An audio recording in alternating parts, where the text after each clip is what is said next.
Thiruvananthapuram chief judicial magistrate കോടതിയാണ് രാഹുൽ ഈശ്വറിന്റെ ജാമ്യ ഹർജി തള്ളിയത്. ഏറ്റവും പ്രധാനമായി പ്രോസിക്യൂഷൻ കോടതിയിൽ ചൂണ്ടിക്കാണിച്ചത് രാഹുൽ ഈശ്വർ ജുഡീഷ്യൽ കസ്റ്റഡിയിലും പോലീസിന്റെ കസ്റ്റഡിയിലും ഉള്ളപ്പോഴും ചോദ്യം ചെയ്യലുമായി ഒരു തരത്തിലും സഹായിച്ചിട്ടില്ല.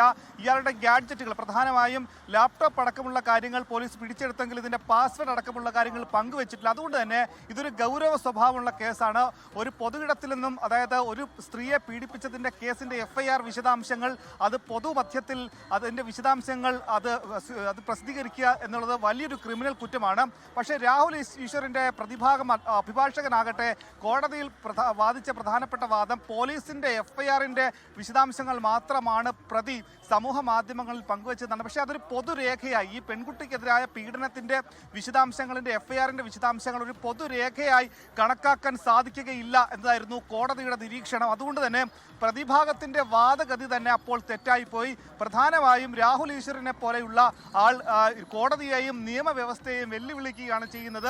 ഇതുമായി ബന്ധപ്പെട്ട ഏറ്റവും പ്രധാനപ്പെട്ട കാര്യം പ്രോസിക്യൂഷൻ പറഞ്ഞത് രാഹുൽ ഈശ്വർ നിരന്തരമായി സമൂഹ മാധ്യമങ്ങളിൽ ഇതുപോലെയുള്ള പോസ്റ്റുകൾ ഇടുന്നയാളാണ്.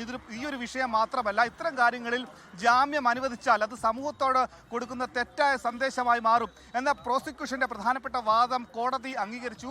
അതിലും ഏറെ പ്രധാനപ്പെട്ട കാര്യം, രാഹുൽ ഈശ്വർ നേരത്തെ തന്നെ 2 കോടതിയിലായിരുന്നു ജാമ്യ ഹർജി നൽകിയത്. തിരുവനന്തപുരം സെഷൻസ് കോടതിയിലും തിരുവനന്തപുരം CJM കോടതിയിലും ഒരേ സമയത്ത് ജാമ്യ ഹർജി നൽകി. പക്ഷേ ഒരു കോടതിയിൽ, 2 കോടതി ഇത് പരിഗണിക്കാൻ സാധിക്കില്ല. CJM കോടതിയിൽ ഇത് പരിഗണിക്കണമെങ്കിൽ തിരുവനന്തപുരം സെഷൻസ് കോടതിയിൽ നിന്നും നിലവിൽ ജാമ്യ ഹർജി പിൻവലിക്കണമെന്ന് കോടതി ആവശ്യപ്പെട്ടു. അങ്ങനെ തിരുവനന്തപുരം സെഷൻസ് കോടതിയിൽ നിന്ന് ജാമ്യ ഹർജി പിൻവലിച്ചതോടുകൂടിയാണ് ഇന്ന് ഉച്ചയ്ക്ക് ശേഷം തിരുവനന്തപുരം CJM കോടതി ജാമ്യ ഹർജി പരിഗണിച്ചത്. നേരത്തെ ഇന്നലെ രാഹുൽ ഈശ്വറിനെ അതായത് നിരാഹാരം ഇരിക്കുന്നതിനെ തുടർന്ന് ആദ്യം പൂജപ്പുര ജയിലിൽ നിന്നും പിന്നീട് സെൻട്രൽ ജയിലിലേക്ക് മാറ്റിയിരുന്നു. അങ്ങനെ സെൻട്രൽ ജയിലിൽ കഴിയുന്ന രാഹുൽ ഈശ്വറിനെ പിന്നീട് ഇന്നലെയാണ് ആരോഗ്യസ്ഥിതി മോശമായതിനെ തുടർന്ന് തിരുവനന്തപുരം മെഡിക്കൽ കോളേജിലേക്ക് മാറ്റിയത്. പക്ഷേ ഇതുവരെയും ഈ നിരാഹാരം ഇരിക്കുന്നത് കൊണ്ടും ആരോഗ്യസ്ഥിതി മോശമായതുകൊണ്ടും പോലീസിന് ഈ രാഹുൽ ഈശ്വറിനെ ഇതുവരെയും ചോദ്യം ചെയ്യാൻ സാധിച്ചിട്ടില്ല. അതുകൊണ്ട് തന്നെ പോലീസ് ഇന്ന് കസ്റ്റഡി അപേക്ഷ കൂടി നൽകിയിട്ടുണ്ട്. പക്ഷേ കസ്റ്റഡി അപേക്ഷയുടെ വിശദാംശങ്ങൾ നമുക്ക് ലഭ്യമായിട്ടില്ല. നിലവിൽ ജുഡീഷ്യൽ കസ്റ്റഡി, ആശുപത്രിയിലാണെങ്കിലും നിലവിൽ രാഹുൽ ഈശ്വർ ജുഡീഷ്യൽ കസ്റ്റഡിയിലാണ്. ജുഡീഷ്യൽ കസ്റ്റഡിയിൽ നിന്നും പോലീസിന്റെ കസ്റ്റഡിയിലേക്ക് വേണമെന്ന